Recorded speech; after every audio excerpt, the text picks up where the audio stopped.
اینترنت 5 گیگابایت، 5 وقت نماز و 25 گیگابایت 25 دقیقه. این اقدام از شرکت خدا و رسول خدا. این بسته 5 گیگ را شما می توانید به مهلت، یعنی تا به آخر رسیدن ترافیک عمر استفاده برید. قله دسترس و رایگان، دارای تکنولوژی و خصوصیت های بهترین است. بخشیدن خطاها، ادای قرض خدا، سرعت رزق، رهایی از غصه، دوری از ابلیس، دوری از راه کج، هدایت به راه راست، استواری، امنیتی خود و خانواده، رسانیدن صلوات بر رسول خدا درود بر او، آسانی بر تسلیم جان.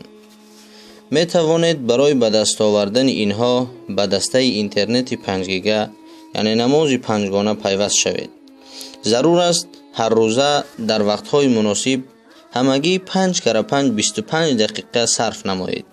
شتابید تا دیر نکنید، وقت خیلی کوتاه است.